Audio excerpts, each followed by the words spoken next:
semua kantong pertahanan semuanya dimasuki. Dan yang di Cirebon harus melawan gerakan DITI pimpinan Kartosuwiryo. Begitulah perjuangan berat dari divisi Siliwangi yang harus berjalan kaki, menyeberangi sungai, naik gunung, turun jurang untuk mempertahankan negara kesatuan Republik Indonesia. Demikianlah cerita Long March divisi Siliwangi. Apa yang bisa kita petik dari kakak untuk adik-adik, bahwa jiwa perjuangan harus tetap ditanamkan walaupun sudah merdeka.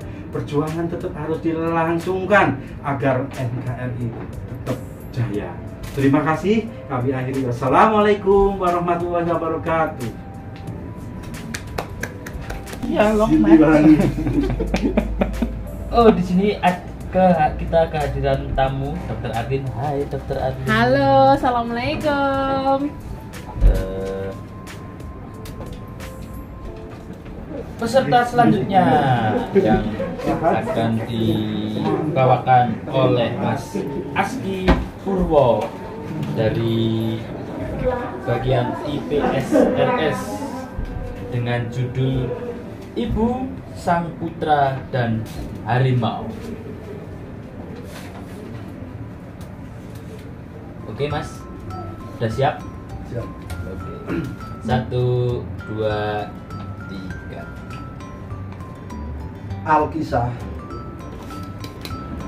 Di suatu masa hiduplah seorang ibu dan anaknya yang masih kecil. Untuk hidup sehari-hari, sang ibu membanting tulang dengan menganyam tikar. Hasilnya tak banyak, tapi cukuplah untuk makan daripada harus mengemis.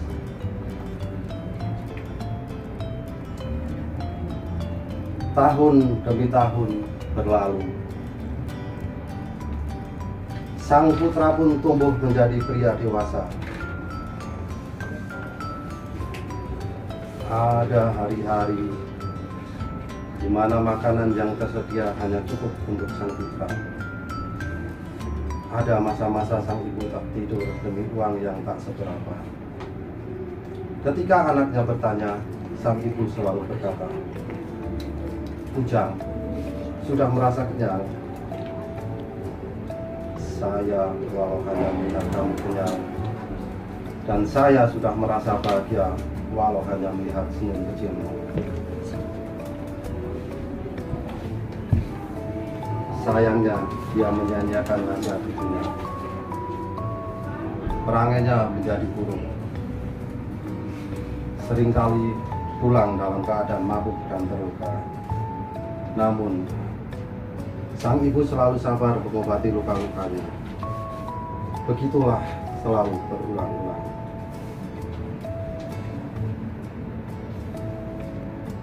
Pada suatu malam, sang putra bertemu dengan seekor harimau. Harimau itu pun bicara, "Kalau kau menyerahkan hati ibumu kepadaku, maka kau akan menjadi orang yang hebat, orang yang kaya dan terkenal." Tanpa basa-basi, sang putra pun kembali ke rumah, seraya merobek dada dan menarik hati ibunya dengan paksa.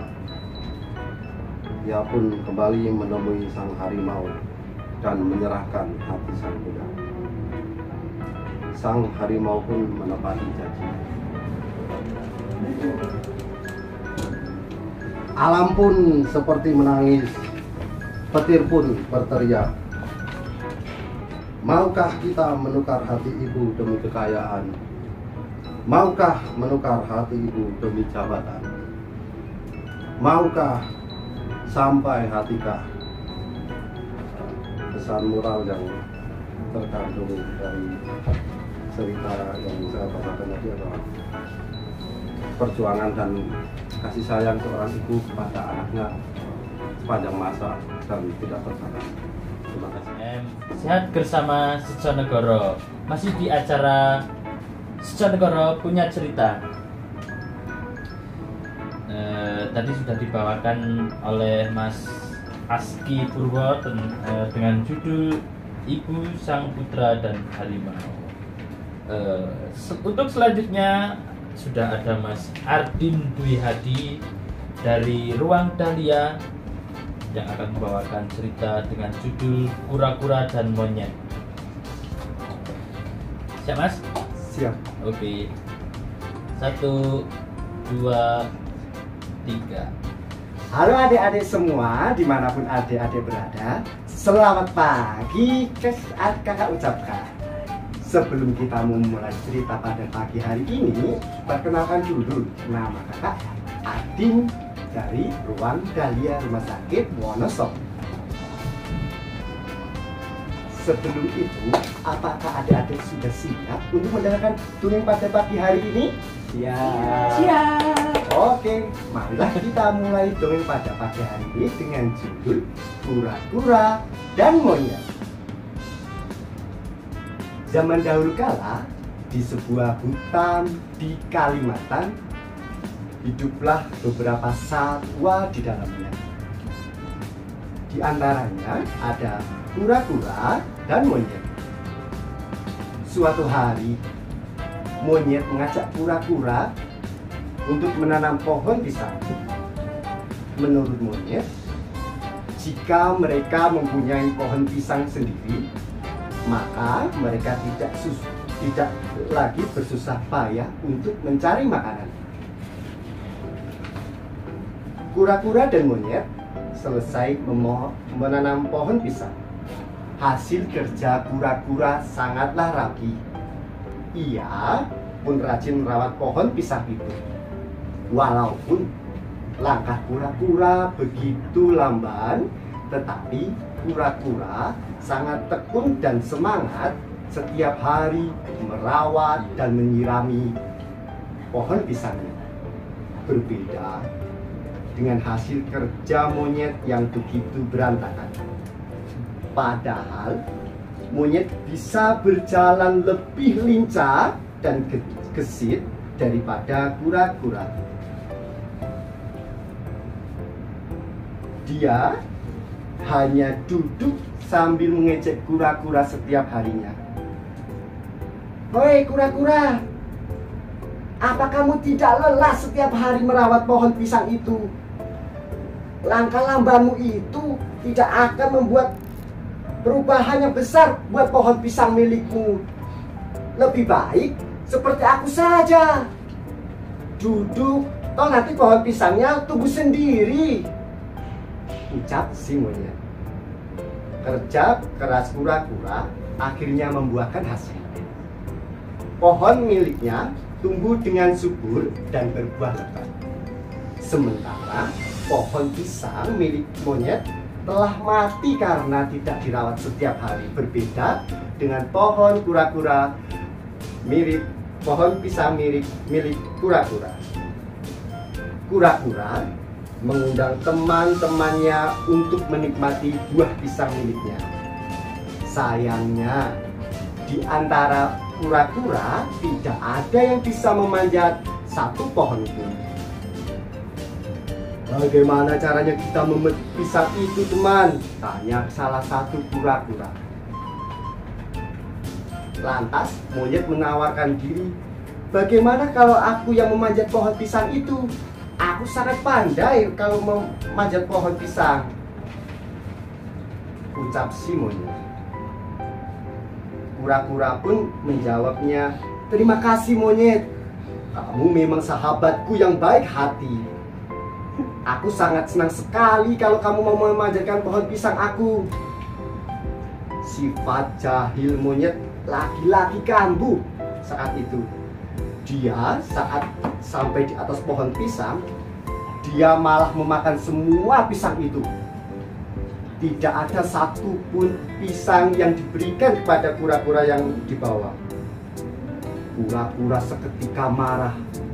Mereka bersekongkol mendorong pohon pisang itu bersama-sama. Dengan perlahan tapi pasti, mereka akhirnya merobohkan pohon pisang itu. Boom! Pohon pisangnya jatuh bersama dengan monyet.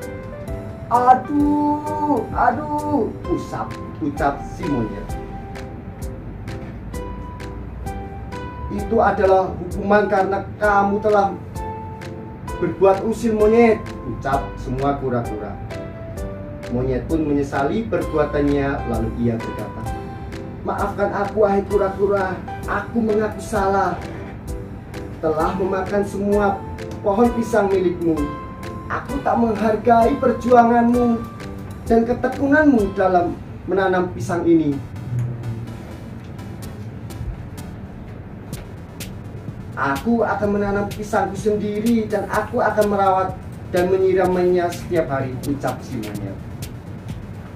Nasihat dalam kisah ini adalah ketekunan dan dalam setiap cita-cita pasti akan membuahkan hasil. Terima kasih, selamat berjumpa di lain waktu.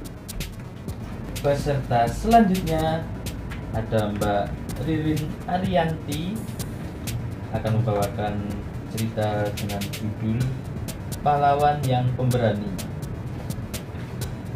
Bisa Mbak? Oke. 1, 2, 3. Assalamualaikum warahmatullahi wabarakatuh. Halo teman-teman, bagaimana keadaannya hari ini? Alhamdulillah, luar biasa, Allahu Akbar. Meski kita tidak bisa bertemu secara langsung, bukan berarti menjadi penghalang untuk kita berbagi kebahagiaan bersama. Sebelumnya, perkenalkan, nama saya Ririn Arianti dari Ruang Edoris RSUD KRT Sonegoro. Kalian suka membaca cerita tidak? Atau bahkan malah lebih suka mendengarkan cerita? Hari ini Kak Ririn akan membacakan sebuah cerita yang berjudul, kira-kira apa ya judulnya? Budi dan Rani memakan bakwan. Kisah pahlawan berani yang akan saya bawakan. Hari ini Kak Ririn tidak sendirian loh.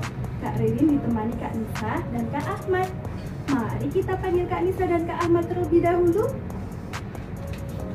Kak Nisa, Kak Nisa. Assalamualaikum teman-teman. Perkenalkan, namaku Nisa. Kita panggil Kak Ahmad juga yuk. Kak Ahmad, Kak Ahmad. Assalamualaikum teman-teman. Perkenalkan, namaku Ahmad. Bagaimana kisah selanjutnya? Mari kita simak kisah selanjutnya. Pada setiap tanggal 17 Agustus, Nisa dan Ahmad selalu mengikuti upacara bendera dalam rangka memperingati Hari Kemerdekaan Indonesia. Namun, karena saat ini masih PPKM, Nisa dan Ahmad tidak bisa mengikuti upacara bendera. Nisa dan Ahmad hanya merencanakan untuk mengikuti lomba melalui video. Meski hanya dengan melalui video, Nisa dan Ahmad sangat antusias. Teman-teman, di mana Kak Ahmad ya? Kak Ahmad kok belum datang? Kalau begitu, aku nyanyi dulu deh sambil tunggu Kak Ahmad datang. 17 Agustus tahun 45, itulah hari kemerdekaan kita. Hari merdeka, nusa dan bangsa. Hari lahirnya bangsa Indonesia. Merdeka.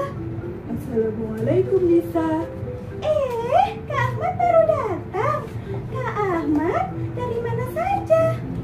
Maaf Nisa, tadi saya ada keperluan terlebih dahulu. Baiklah, tidak apa-apa. Syukur alhamdulillah Kak Ahmad sudah datang.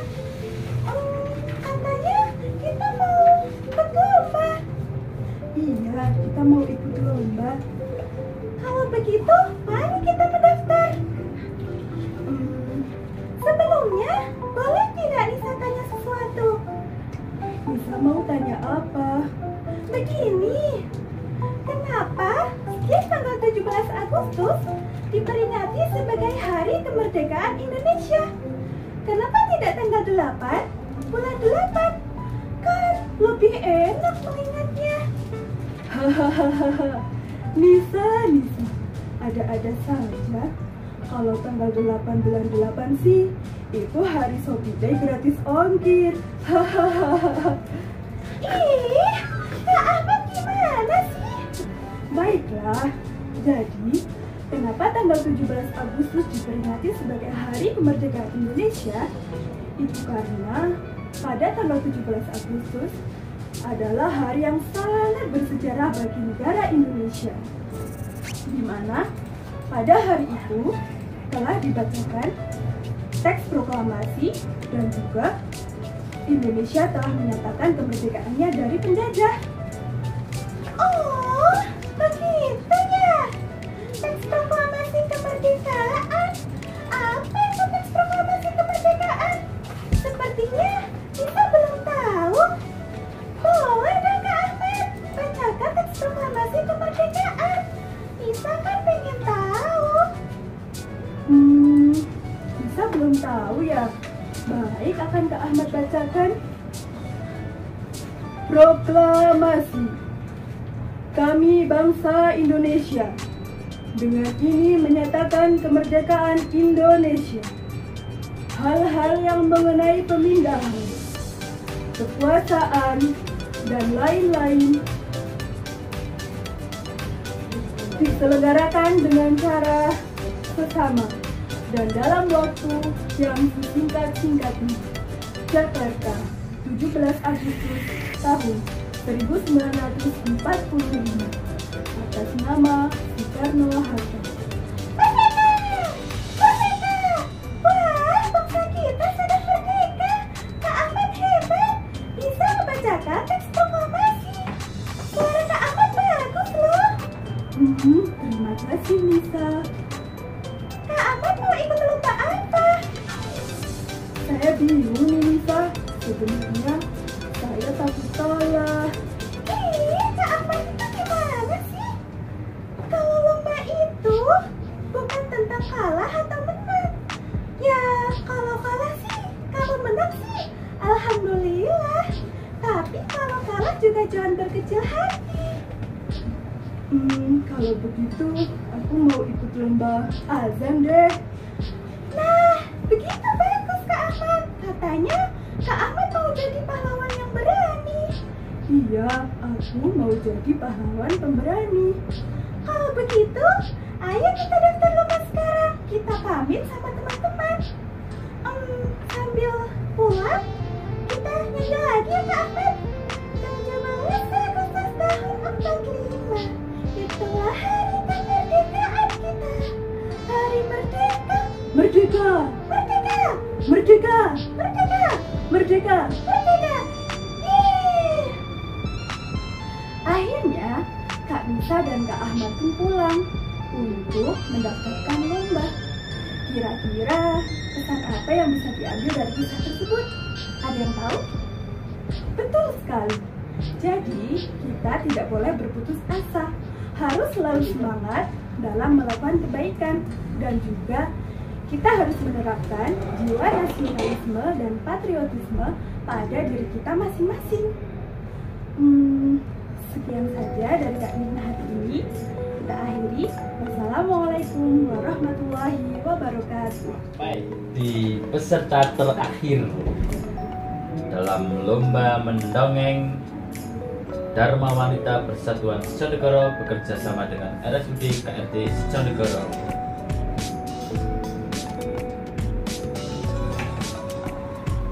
Backsoundnya apa?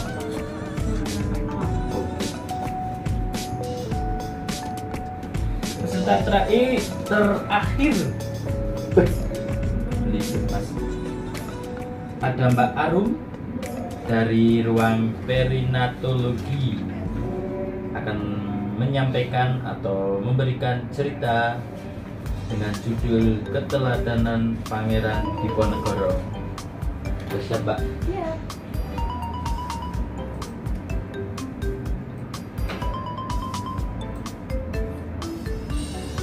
Siap.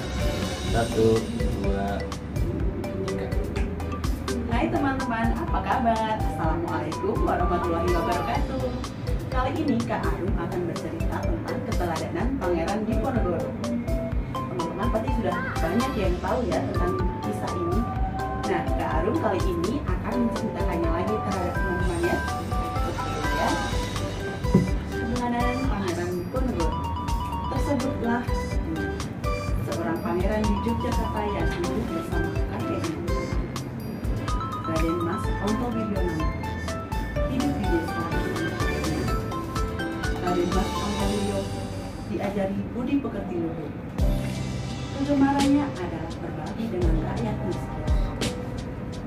Segala hasil panen yang berlimpah ia bagi-bagikan terhadap rakyat miskin, seperti singkong, padi, dan sayur mayur. Permisi paman, ini ada sedikit beras untuk paman. Hasil panen dari sawah kakek, kata Pangeran Diponegoro. Terima kasih Raden, Raden baik sekali, Jawab bapak itu. Begitulah kebaikan Raden Mas Ontowiryo atau yang lebih dikenal sebagai Pangeran Diponegoro. Suatu hari, kakek mengajak pergi ke kota. Di sana, Raden Mas Ontowiryo mengetahui bahwa negeri ini sedang dijajah. Penjajah datang dan berlaku sewenang-wenang terhadap rakyat jelata. Ketika pulang, Raden Mas Ontowiryo mengumpulkan semua pemuda di desanya dan mengajak untuk berperang melawan penjajah. Raden Mas Ontowiryo yang telah berubah nama menjadi Pangeran Diponegoro mengajak seluruh pemuda di desanya untuk berangkat berperang. Ketika semua persiapan telah siap, mereka pergi di perjalanan yang sangat jauh. Tapi Pangeran Diponegoro terus menyemangati pasukannya. Teman-teman, ayo kita harus semangat. Kita harus berjuang melawan penjajah agar segera pergi dari negeri ini. Merdeka! Merdeka!